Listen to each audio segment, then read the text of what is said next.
Bismillahirrahmanirrahim. Faslun ari teh hiji pasal. Wal matruku jeung ari anu ditinggalkeun minas sholati tina salat salah satu asya'a eta aya 3 pirang-pirang perkara. Fardun tegasna kahiji fardu. Wa yusama jeung di ngaranan ieu fardu, di ngaranan disebut birrukni ku rukun aidon deui. Wa sunnatun sareng kaduana sunat ab'ad, wa hayatun jeung katiluna sunat hayat. Wa huma sareng ari itu sunnatun wa hayatun ma eta perkara ada anu ngalianan ieu ma al fardho kana fardu. Wa bayyana sareng mertelakeun saha al musannifu musannif as-salasata kana anu 3 bi qaulihi dina dawuhan musannif lapad fal fardu. Fal fardu maka ari fardu la yanubu eta teu bisa ngagantian anhu tina fardu naon sujudus sahwi sujud sahwi. Bal indakaro balik talamun inget jalma hu kana itu fardu ay al fardo tegasna kana fardu.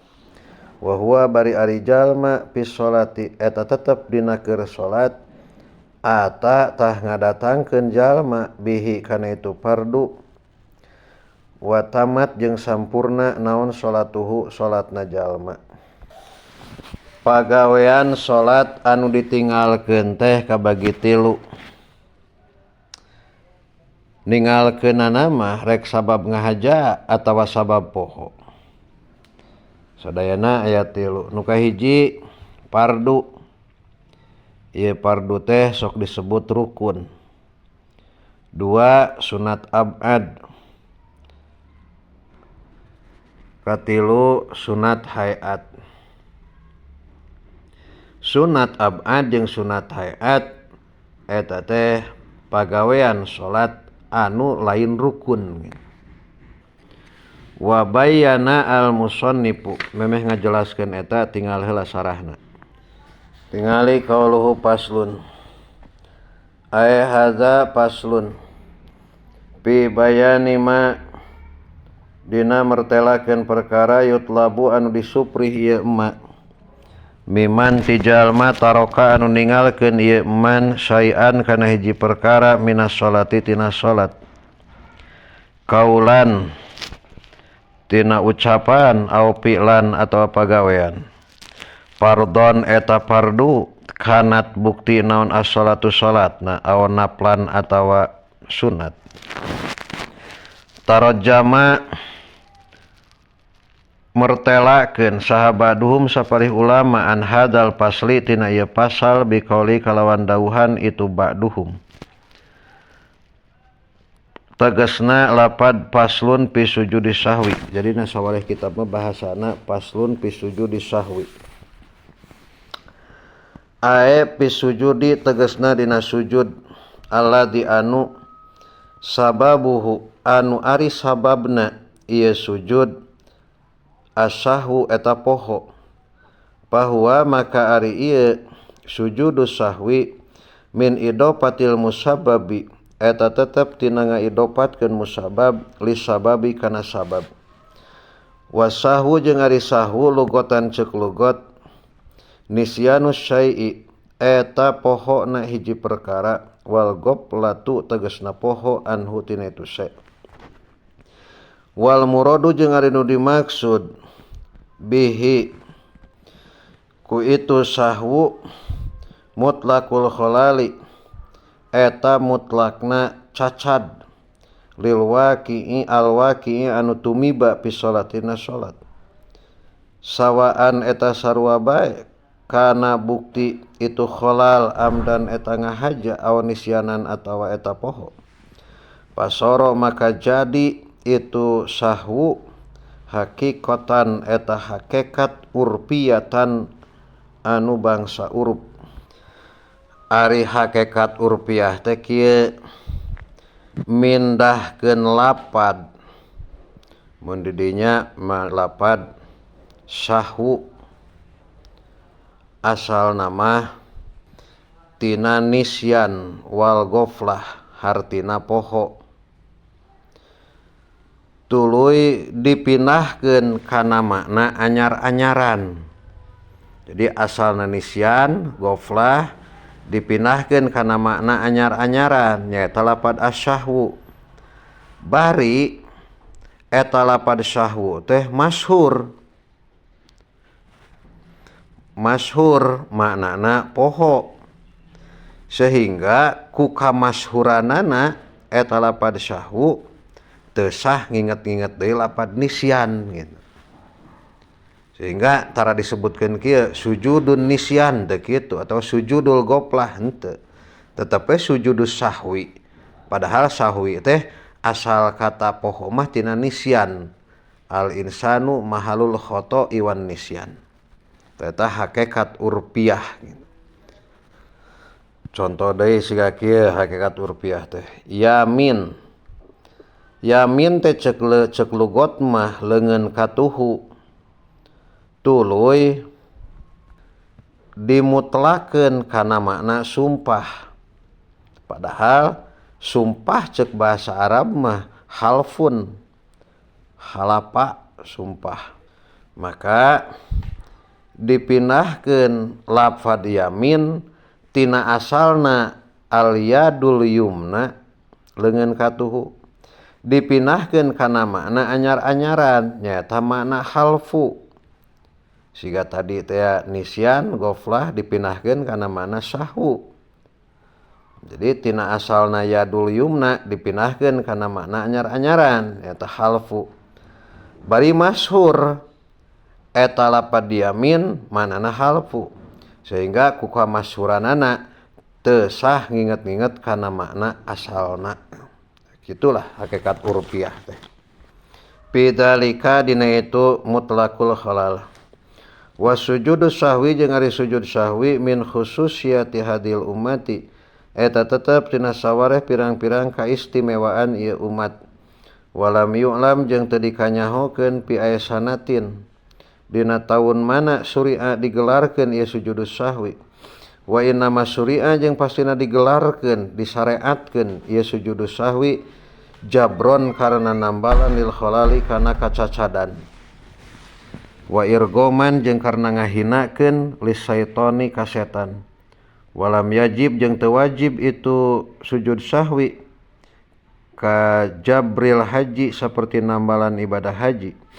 Li annahu kana saestuna itu sujudus sahwi lam yusra eta teu disareatkeun sujudus sahwi litarki wajibin karena tinggal an wajib. Bihilapi jabril haji kalawan beda namalan haji. Wala yadkhulu jeung teu asup itu sujudus sahwi salatal janajati kana salat janajah. Terus ka hanap pindah kanu hanap wasahwu haijun aya teh. Wasahwu jeung ari poho sahwu. Haijun eta anu keuna fi hakil anbiya'i dina hakna para nabi alaihimus salatu wassalam amin. Walidalika jeung kulantaran itu haijun waqa'a tumiba itu sahwu minhu ti Kangjeng Nabi sallallahu alaihi wasallam. Faqad zakara maka nutur sah Ibnul Arabi radhiyallahu taala anhu annahu kana saestuna Kangjeng Nabi sallallahu alaihi wasallam saha eta hilap Kangjeng Nabi sallallahu alaihi wasallam fi sholati dina salat khamsa marratin kalawan 5 pirang-pirang balikan. Ahaduha ari kahijina itu khamsah annahu eta saestuna Kangjeng Nabi sallallahu alaihi wasallam saka eta mangmang Kangjeng Nabi sallallahu alaihi wasallam fi ada di rakaati dina bilangan pirang-pirang rakaat. Saniha ari anu kaduana ieu khamsah annahu eta saestuna Kangjeng Nabi sallallahu alaihi wasallam qoma eta ngadeg Kangjeng Nabi sallallahu alaihi wasallam min rakaataini tina 2 rakaat walam yatasyahad jeung teu tasyahud ieu Kangjeng Nabi sallallahu alaihi wasallam. Salisuha ari katiluna itu khamsah annahu eta saestuna Kangjeng Nabi sallallahu alaihi wasallam salama eta aweh salam Kangjeng Nabi sallallahu alaihi wasallam min rakaataini tina 2 rakaat. Summa ada teras mulih deui Kangjeng Nabi sallallahu alaihi wasallam. Rabi'uha ari anu kaopatna ieu mara khamsa marah annahu eta saestuna Kangjeng Nabi sallallahu alaihi wasallam salama eta aweh salam Kangjeng Nabi sallallahu alaihi wasallam min salasi rakaatin tina 3 pirang-pirang rakaat. Summa ada teras mulih deui Kangjeng Nabi sallallahu alaihi wasallam. Khamisuha ari anu ka 5na ieu khamsah annahu eta saestuna Kangjeng Nabi sallallahu alaihi wasallam koma eta ngadeg Kangjeng Nabi sallallahu alaihi wasallam li khamisatin pikeun rakaat anu kalima amdan karena hilap. Jadi 5 kali Nabi pernah hilap dina salat. Pain kila maka lamun ditanyakeun naon lapad kaifa. Kaifa kumaha saha hilap Kangjeng Nabi sallallahu alaihi wasallam. Ma'a annahu sarta saestuna Kangjeng Nabi sallallahu alaihi wasallam la yaqa'u eta taratumiba naon asahu hilap illa minal qalbi kajabatina hate al ghafili anu sok poho Allahi tegasna poho. Pan Nabi mah cenah tara poho gitu. Hatena teh nah hari mah jeung hilap Kangjeng Nabi dina salat ujiba dijawab itu kil bi annahu karna saestuna Kangjeng Nabi sallallahu alaihi wasallam goba eta ngiles Kangjeng Nabi sallallahu alaihi wasallam ngiles leungit eta aya an kullima tina sakur-sakur perkara si wallahi anu tetep masalian Gusti Allah. Pasaha maka hilap Kangjeng Nabi sallallahu alaihi wasallam an ghairihi tina salian Allah taala. Wastagola jeung katungkul Kangjeng Nabi sallallahu alaihi wasallam bita dimillahi kalawan ngagungkeun Allah pakotungkul. Jadi katungkul ku Allah sehingga hilap kanu sanesna. Matak Nabi ngalaman hilap 5 kali dina salat. Hanapeun syair 3 jajar qaluhu fardun. Al muradu anu dimaksud bihi ku ieu fardu ar-ruknu eta rukun pakotungkul. La ma lain perkara yasmulu anu ngawengku ieu ma asyarto kana syarat. Qauluhu wa sunnatun ae ba'dun tegasna sunat abad. Fal muradu maka dimaksud biha kalawan ieu sunat huna di dieu sunnatun eta sunat la yujbaru anu teu bisa ditambalan naon tarkuha tinggalna ieu sunat bisujudi sahwi ku sujud sahwi. Punten lepat huna di dieu khususul ba'di eta khususna sunat abad bidalili dikril hayati kalawan dalil nyaritakeun sunat hayat ba'daha dina sabadana itu sunat. Wa illa jeung lamun teu itu murad pas sunatu makari sunat tasmulu eta ngawengku ieu sunat al ba'do kana sunat abad wal hayata jeung kana sunat hayat kama taqaddama mimma taqaddama. Qauluhu wa hayatun aya sunatun tegasna sunat la yujbaru anu teu bisa ditambalan ieu sunat naon tarkuha tinggalna ieu sunat bisujudi sahwi kalawan sujud sahwi. Ayeuna wa bayana al musannifu as-salasah. Saur musannif masalah rukun atawa fardu teh. Masalah rukun salat umpama poho maka teu bisa ditambalan ku sujud sahwi. Tapi lamun inget kana eta rukun anu ditinggalkeun bari ingetna teh urangna masih keur salat tegasna can aweh salam maka prak wae pigawe eta rukun anu ditinggalkeun teh.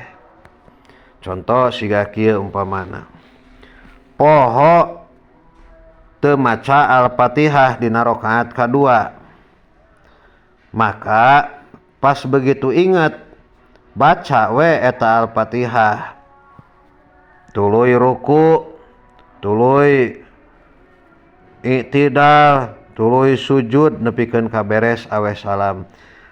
Jadi intina lamun poho sapertikeun Al-Fatihah mah atawa poho ruku, poho sujud, maka eta mah cek kasarna mah tambahan deui sarakaat gitu. Sabab rakaat anu tadi nu poho urang maca Fatihah maka eta teh teu diitung-itung sarakaat gitu. Ngan sabada aweh salam sunat sujud sahwi. Tingali sarahna jajaran kaopat ti handap. Wa tamat salatuhu. Summa ingkana tuluy lamun bukti hunaka eta tetep dina itu tempat naon jiadatun panambah. Sajadah tah sujud jalma li sahwi karna poho. Kaan sajadah sapertian sujud jalma qabla ruku'ihi dina samemeh rukuna jalma. Sahwan karna poho. Summa tadzakara tuluy ingat jalma hukana itu sujud. Painahu maka saestuna jalma yakumu eta nangtung jalma, nangtung deui jalma. Wayar kamu jeung ruku jalma summa yasjudu tuluy sujud jalma fi akhiri salatihi dina akhir salatna jalma li sahwi karna poho. Wali jabri hadhihi ziyadati jeung karna nambalan ieu panambah. Wa in lam yakun jeung lamun teu bukti hunaka eta tetepna itu mahal dina itu tempat naon ziyadatun panambah lam yasjud tah ulah sujud jalma li sahwi karna poho. Ka antaroka sapertian sujud jalma as-sajdata kana sujud al-akhirata anu akhir mina rakaati tina rakaat al-akhirati anu akhir. Summa tadzakara tuluy ingat jalma ha kana itu sajdatul akhir qabla salamihi dina samemeh salamna jalma. Painahu maka saestuna jalma yati eta ngadatangkeun jalma biha kana itu sajdatul akhir. Wala yasjudu jeung ulah sujud jalma li sahwi karna poho li adami ziyadati karna teu aya tambah. Wa kama jeung saperti perkara laukana lamun bukti naon al matruku anu ditinggalkeunna huwa tegasna ieu matruk assalamu eta salam. Patadzakara tuluy ingat huwa eta ari ieu matruk assalamu eta salam. Patadzakara tuluy ingat jalma walau ba'da tulil pasli jeung najan dina sabada lila pamisah.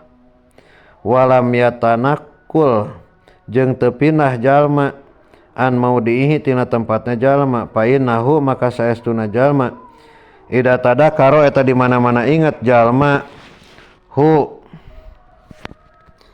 kana itu matrukna salam teh ata tah ngadatangkeun jalma bihi kana itu matruk min ghairi sujudin bari henteu sujud heula.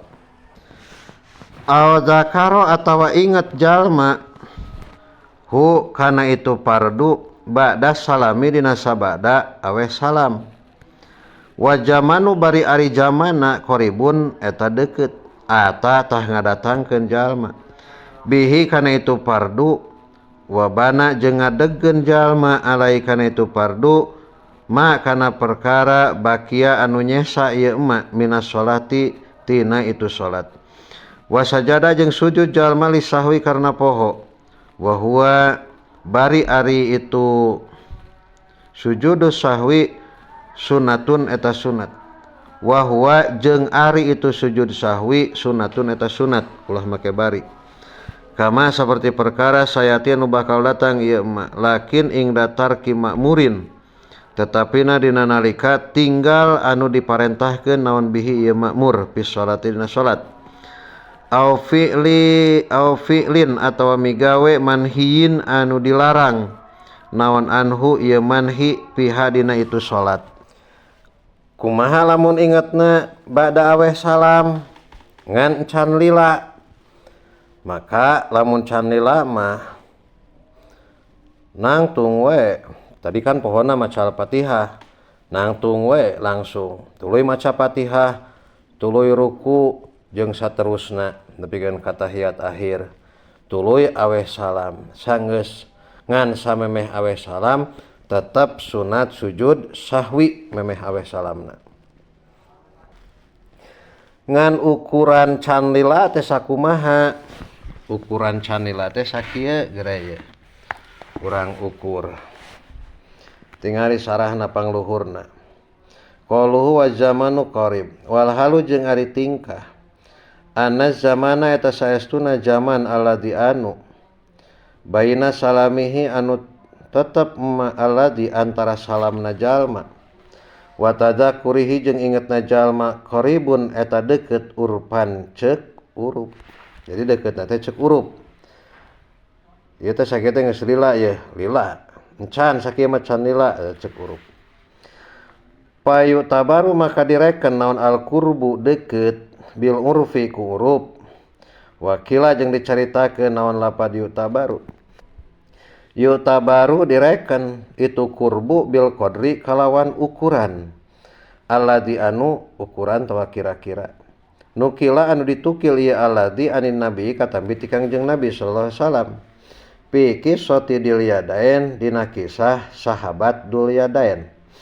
Wa huwa jeung ari Dulyadain annahu eta saestuna Kangjeng Nabi sallallahu alaihi wasallam wa huwa jeung ari ieu kisah Dulyadain annahu eta saestuna Kangjeng Nabi sallallahu alaihi wasallam ba'daan salama dina sabada yen aweh salam Kangjeng Nabi sallallahu alaihi wasallam min rakaataini tina 2 rakaat sahwan karena hilap min sholati duhri tina salat duhur masa tah papah lempang Kangjeng Nabi sallallahu alaihi wasallam ila janibil masjidi ka gigir masjid ka arah-arah masjid wastanada sareng nyarande Kangjeng Nabi sallallahu alaihi wasallam ila khosbatin kana kayu pihi dieu janibil masjid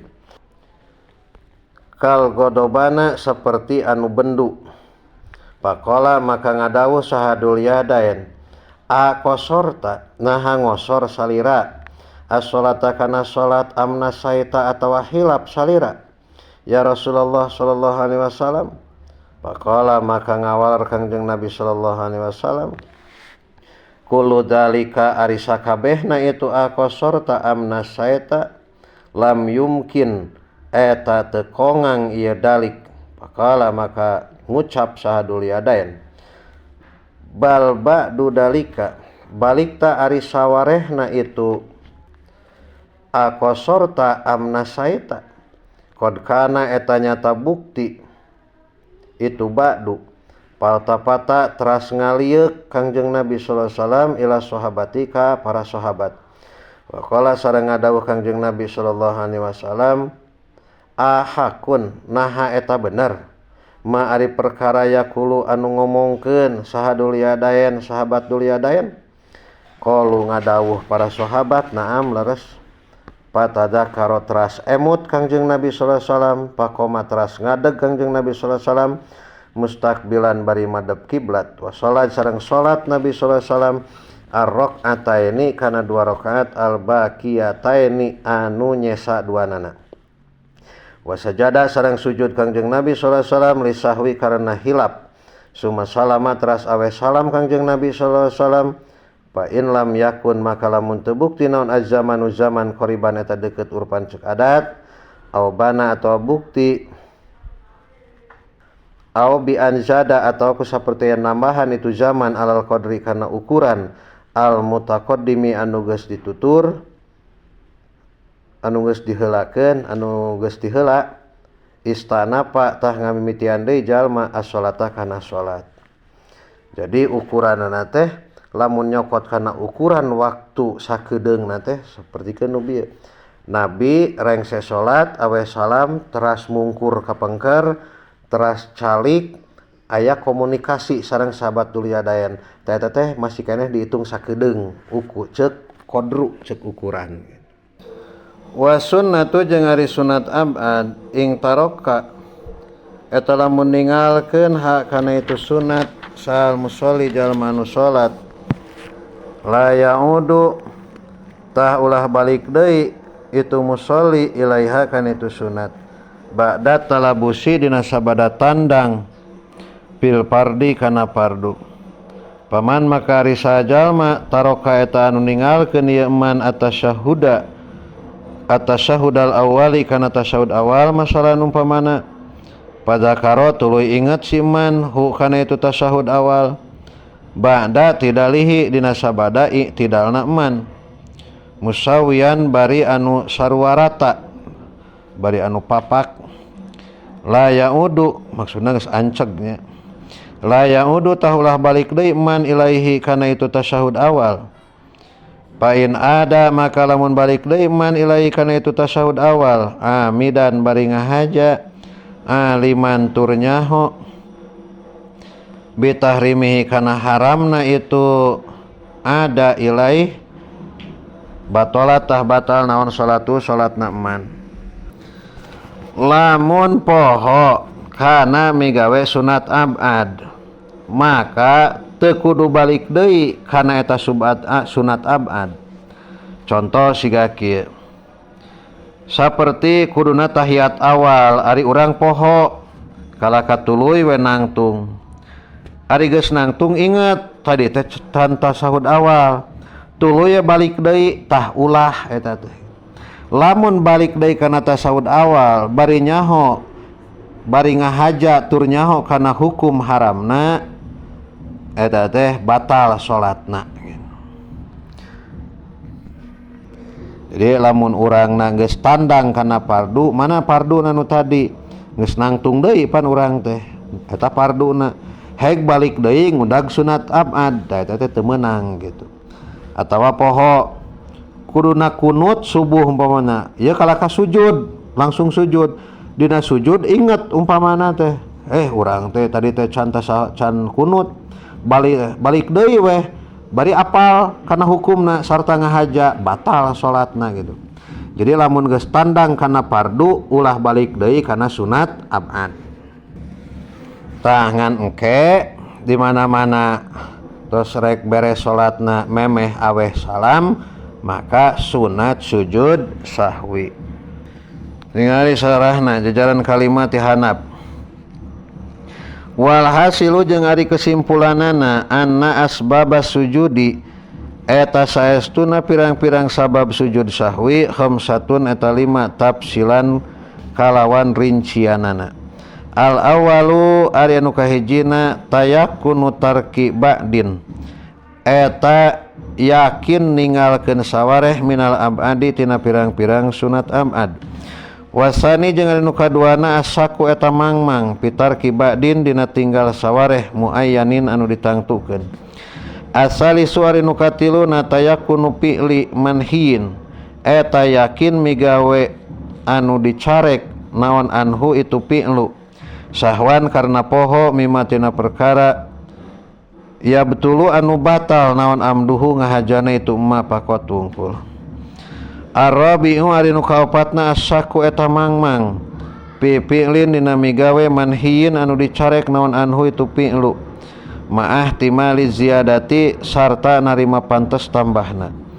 Al-khamisatu ari nu kalimana naqlu matlubin eta mindahkeun anu disuprih qauliyin anu bangsa ucapan ila ghairihi kana lian tempatna itu matlub biniyatihi kalawan niatna musolli jalma nu salat. Teras halaman 180 genap jajaran katilu tiluhur.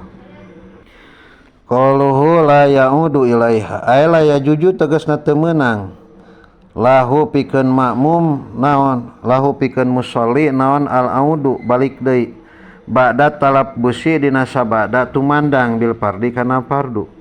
Bal yahrumu balik ta haram alaihi kaitu musolli naon al-audu balik deui hina idin dina nalikana itu talabus 5 karena perkara pihi anu eta tetep dina aud min qat'il fardi nyatana tina megatkeun fardu li sunnati karena ngudag sunnah.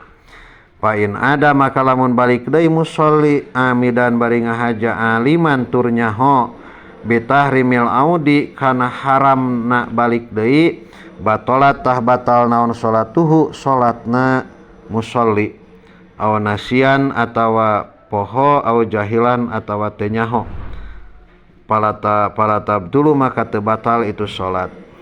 Jadi lamun balikna deui kana sunat abad kan poho atawa bodo, maka eta mah teu batal salatna.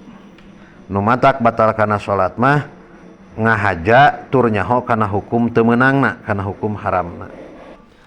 Aw nasian atawa bari poho anau kana saestuna jalma fi sholati eta tetep dina keur salat.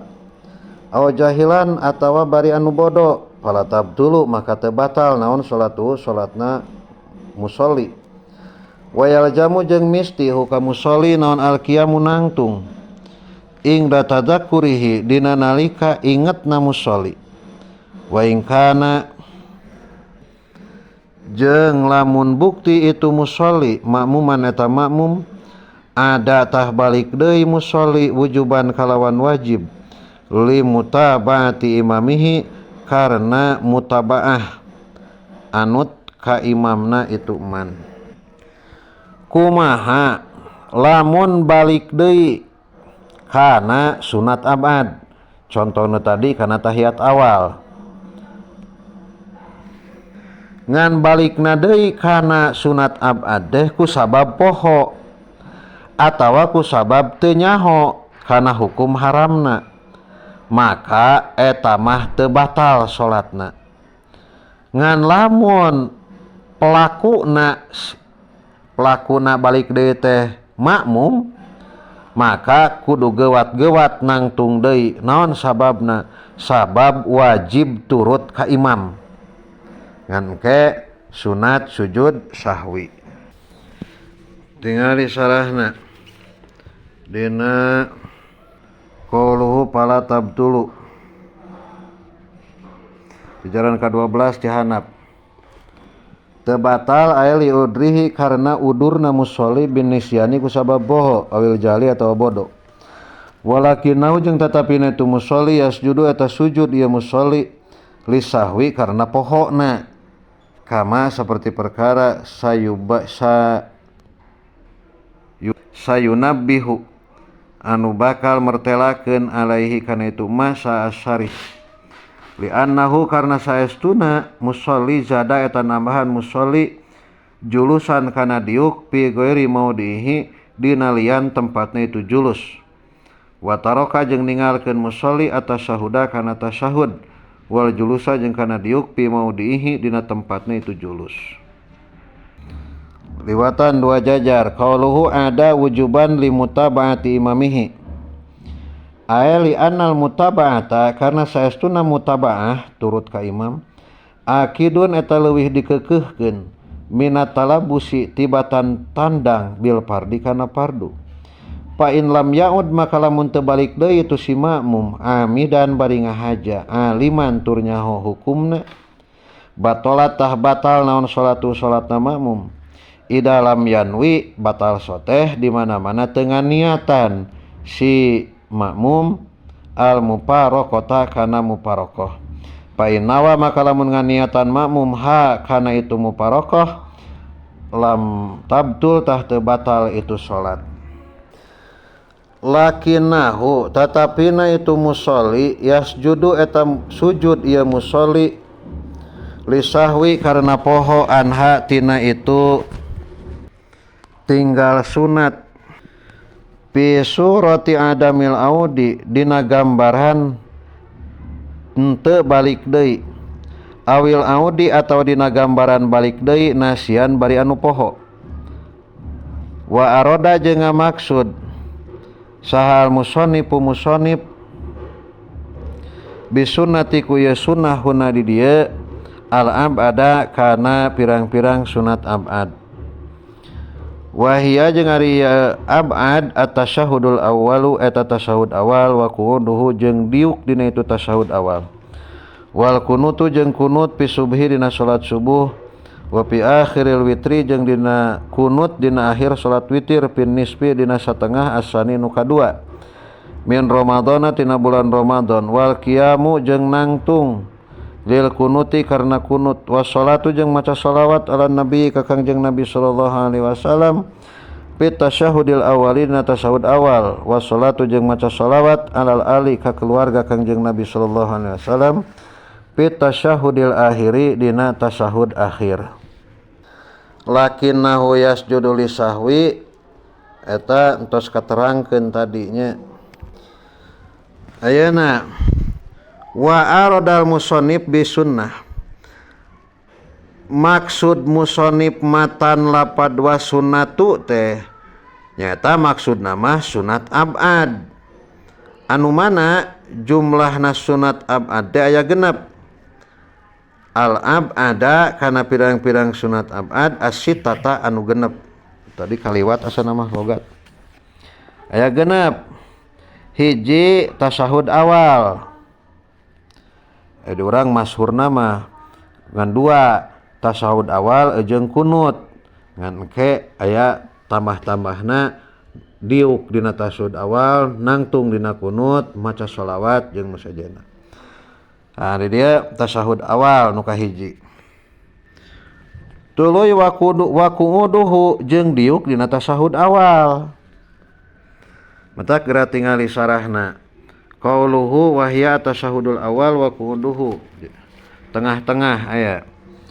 Wa yutasawwaru jeung digambarkeun naon as-sujudu sujud litarki qu'udihi sujud sahwi maksudna karena tinggal diukna itu tasyahud awal wahdahu bari sahiji itu tasyahud awal bima kalawan perkara idakana di mana-mana bukti saal musolli jalma anu salat la yuhsinu eta teu ngaluskeun ieu musolli at-tasyahuda kana tasyahudna fa innahu maka saestuna kalakuan yutlabu eta disuprih minhu ti musolli naon aya jelisa yen diuk musolli bi qadrihi kalawan kamampuhanana musolli.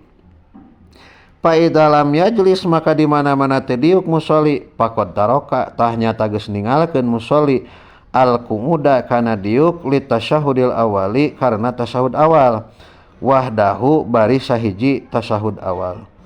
Li annal pardo karena saestuna pardu parduna annahu eta saestuna kalakuan la yusinu eta teu ngaluskeun musolli at-tasyahuda kana tasyahud. Pala yuqalu maka teu dicaritakeun naon annahu saestuna itu musolli tarkuhu eta ningalkeun ieu musolli aidon deui. Wa hakada jeung nya kitu di taswir yutasawwaru yuqalu dicaritakeun itu tasyahud awal fil kunuti dina kunut wa qiyamihi jeung dina nangtungna itu kunut. Matak dibahasakeunana tasyahud awal jeung diuk dina tasyahud awal. Tuluy sunat abad teh kunut dina salat subuh. Jeung kunut dina akhir witir dina satengah bulan Ramadan. Tayoge asup kana sunah abad. Malah lain wungkul kunutna tapi oge wal qiyamu lil kunut nangtung pikeun kunutna eta oge asup kana sunat abad sehingga lamun kunut teu nangtung maka sunat sujud sahwi.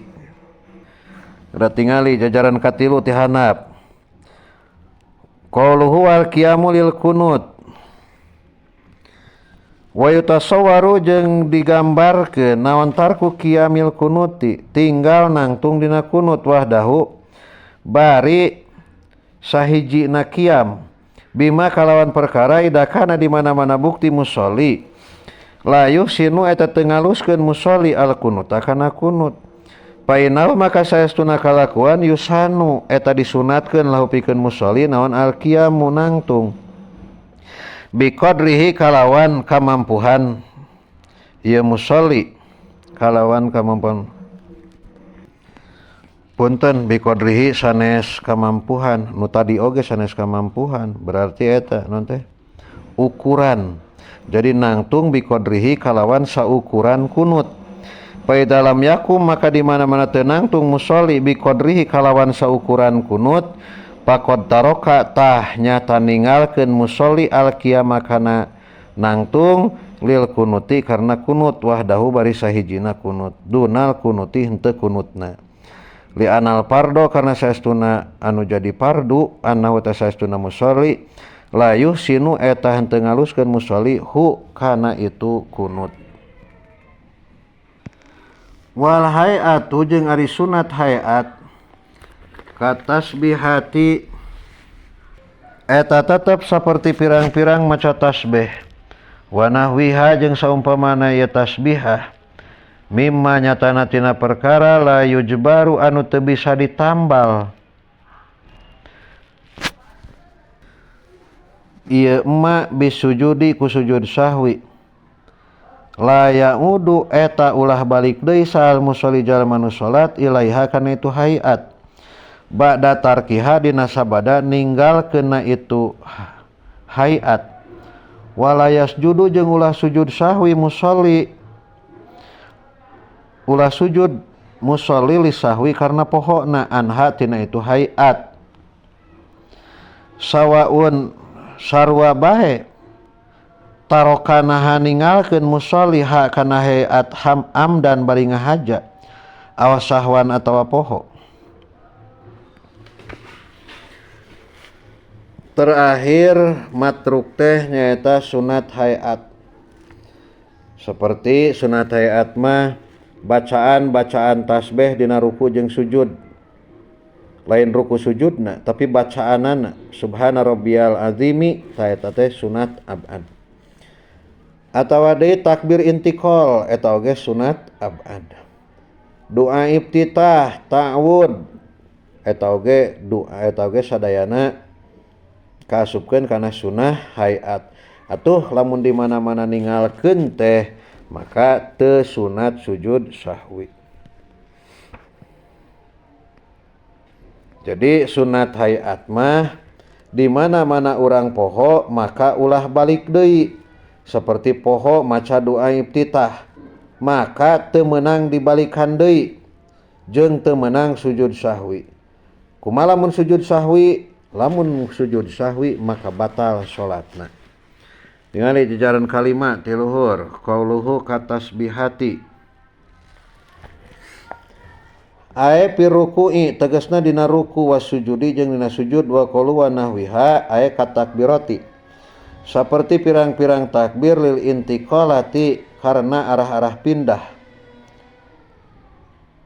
wa qiraatus surati jeung maca surat wa ta'udi jeung maca ta'ud wa du'a iftitahi jeung maca doa iftitah ila akhiril hayati nepi ka akhirna pirang-pirang sunat hayat al mu'taqaddimati anu ti heula. Qauluhu mimma la yujbaru bisujudi bayanun eta mertelakeun li nahwiha kana umpamana itu hayat. Wa qad masalna lakhu laka qauluhu la ya'udul musolli ilaiha imaman eta imam kana bukti musolli au makmuman atawa eta makmum au munfaridan atawa munfarid. Jadi rek imam rek makmum rek munfarid poho kana hayat mah teu meunang balik deui. Wa qalu ba'da tarkiha ay amdan aw sahwan kama sayadkuru hu as-sarih qaluhu la yasjudu li sahwi anha fa in sajada maka lamun sujud musolli anha tina itu hayat amidan bari ngahaja aliman turnyaho hukumna batalat tah batal naon salatu salatna musolli wa illa jeung lamun henteu itu amidan aliman pala tah henteu itu batalat lakin hasola tetapi na hasil bihadas sujudi ku ieu sujud sahwi naon khalalun kacacadan payujbiru maka nambalan musolli ha kana itu khalal bisujudin kalawan sujud sahwi ahara anu sejen li anahu karena saestuna sujud la yajburu eta teu nambal ieu sujud nafsahu kana datiahna sujud wa inna ma yajbaru jeung pastina nambal sujud maka na perkara qoblahu anu tetep ma memeh sujud wa ma jeung perkara ba'dahu anu tetep ma dina sabadana itu sujud wa ma jeung perkara pihi anu tetep ma dina itu sujud. Wa idza saka jeung di mana-mana mangmang saha al musolli jalma anu salat pi ada di ma dina bilangan perkara ata anu ngadatangkeun musolli bi kana ma mina rakaati nyatana tina pirang-pirang rakaat kaman seperti jalma saka anu mangmang man hal sholla nah geus salat man salasan kana 3 rakaat au arbaan atawa kana 4 rakaat bana tah ngadegkeun musolli anal yakini kana anu yakin wa huwa jeung ari itu yakin al aqallu eta anu pangsaeutikna kasalasati saperti 3 bihadal misali dina ieu conto wa ata jeung ngadatangkeun musolli birokaatin kana sarakaat deui wa yasjudu jeung sujud musolli lisahwi karna poho wala yanfa'u jeung teu manfaat hu ka musolli naon golabatud donni ngalindihna sangka annahu kana saestuna musolli sholla eta geus salat musolli arbaan kana 4 rakaat. Lamun mangmang dina hitungan rakaat ieu teh geus 4 atawa 3 atawa 4 maka cokot hitungan anu pangsaeutikna tah eta hitungan nu pangsaeutikna teh eta hitungan anu yakin gitu. Ngan keur eta jelema anu mangmang disunatkeun sujud sahwi kumaha lamun tatagenan kana anu panggedena nyata kana 4 rakaat lain kana 3 rakaat lain kana 3na maka ceuk musannif tatagenan kana anu panglobana atawa kana panggedena buktina tatagenan kana 4 maka caur musannif eta teh eueuh manfaatna kulantaran eueuh manfaatna maka tetep eta si musolli kudu nyokot kana anu yakin. Mana bilangan anu yakin? Bilangan anu yakin teh nyaeta bilangan anu pangsaeutikna dina conto nu tadi mah buktina bilangan nu 3 rakaat. Tah ye kaul musannif teh lapan idza saka maksudna mah ieu teh keur mere conto bahwa tina sawareh anu nyababkeun kana sujud sahwi teh di mana manang mangmang siga kieu gitu. Tingali sarahna tengah-tengah aya qauluhu idza saka. Gorduhu ari tujuanana musannif bidalika kalawan itu qauluhu idza saka bayanun eta mertelakeun ana min asbabi sujudi sahwi saestuna eta tetep tina sawareh pirang-pirang sabab sujud sahwi asaka ari mangmang pipilin dina migawe manhiin anu dicarek naon anhu itu pi'lu ma'ah timali ziyadati sarta narima pantes tambahna wal muradu jeung ari nu dimaksud bisaki kusak mutlaqut taraddud eta mutlakna mangmang bolak-balik teh asyamili anu ngawengku lil wahmi kana sangka wadoni jeung don sangka keneh ngan sing ingat ari waham mah ti 0% nepikeun ka 50 atawa di bawah 50 eta waham. Ari sak mah 50-50 50-50. Ari don mah eta teh di atas 50 ngan can nepi kana 100. Jadi di atas 50 sampai ka 88% eta don. Ari yakin mah 100% eta. Walaya malu jeung ulah ngamalkeun musolli bi qauli ghairihi kana omongan lian musolli. Lahu eta tetep pikeun musolli annahu ari saestuna musolli sholat eta salat musolli arba'an kana 4 rakaat. Walau balago jeung najan nepi naon dalikal qailu itu anu ngomong ada tawaturi karena bilangan mutawatir malah eta jalma anu mangmang ulah ngagugu karena omongan batur anu nyebutkeun geus 4 rakaat urang teh mang tilu opat tuluy urang teh rek nangtung deui cek batur teh hei eta geus 4 rakaat tah ulah ngagugu eta teh gitu. Sanajan anu ngabejaan teh jalma loba nepi ka bilangan mutawatir leuwih ti 3, tetep umpama mang mah kudu nyokot kana keyakinan pribadi. Tapi ieu kaul teh kaul doib. Nu mu'tamadna nu mana? Tingali jajaran kedua ti Hanaf. Qauluhu walau balagha dalikal qail ada tawatur. Doibun tegasna kaul doib. Wal mu'tamadu jeung ari kaul mu'tamad annahu eta saestuna kalakuan ida balago eta di mana-mana nepi naon dalikal qailu itu anu ngomong ada tawaturi kana bilangan mutawatir yuk malu tah diamalkeun naon biqaulihi omongan itu adadut tawatur li annahu kana saestuna itu adad yupidu eta maedahkeun ieu adad al yakina kana yakin. Jadi ceuk kaul mu'tamadna mah lamun nu ngabejaanana loba nepi kana bilangan mutawatir tah ceuk kaul mu'tamad mah gugu gitu. Sabab ari bilangan mutawatir mah eta teh maedahkeun kana yakin. Wa sujudu sahwi jeung ari sujud sahwi sunnatun eta sunat kama saperti perkara sabako anu geus ti heula ieu emma. Wa mahaluhu jeung ari tempatna itu sujud sahwi qabla salami eta tetep dina samemeh aweh salam.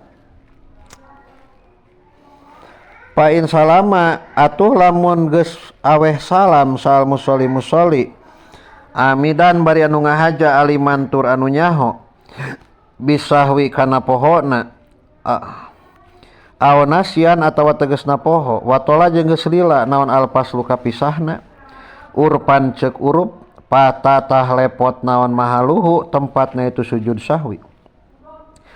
Wa in qasura jeung lamun deukeut naon alpaslu kapisahna urpan ceuk urup lam yaput tah teu lepot itu sujud sahwi.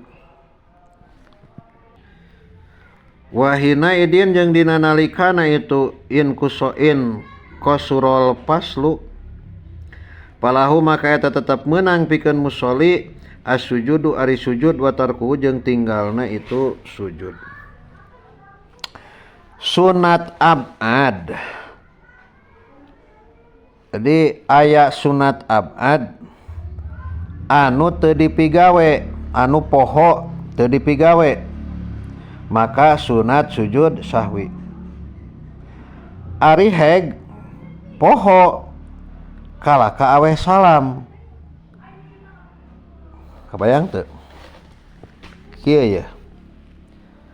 Aya sunat sujud sahwi anu poho sapertikeun kuduna mah tasahud awal ari heg poho urang teh teu tasahud awal kalaka nangtung we eta teh dipigawe maka urang teh kan sunat sujud sahwi ari heg poho teu sujud sahwi kalaka aweh salam gitu maka lamun geus lila kapisahna maka porot lapur tinggalin sujud sahwina.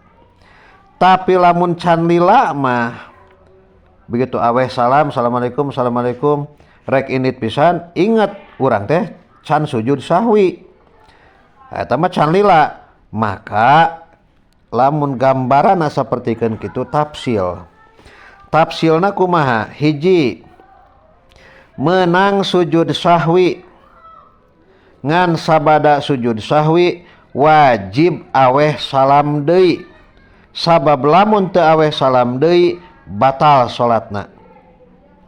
2 menang teu sujud sahwi geus we gitu. Nomor kadua mah. Jajaran katilu sarahna qalu wa sujudus sahwi sunnatun illa fi haqqil ma'mumi kajaba dina hakna makmum. Ida paala di mana-mana migawe makmum hu kana itu sujud punten ida paala di mana-mana migawe hu kana itu sujud sal imamu imam fa innahu maka saya sunna itu sujud yajibu eta wajib itu sujud alai ka makmum wa yasiru jeung jadi itu sujud ka rukni eta saperti rukun hatta law salama sehingga lamun aweh salam makmum ba'da salami imamihi dina sabada aweh salam imamna makmum sahian bari poho anhu tina itu sujud lajima tah wajib misti hukam makmum naon aya undayan balik deui makmum ilai kana itu sujud in qaruba lamun deukeut naon alpaslu kapisahna wa ila jeung lamun henteu itu qaruba ada tah malikan deui ieu si makmum salatahu kana salatna makmum kama law taroka kama seperti perkara law taroka lamun kama law taroka saperti yen lamun ninggalkeun makmum minha tina itu salat ruknan kana rukun sakitulah cekap wallahu alam.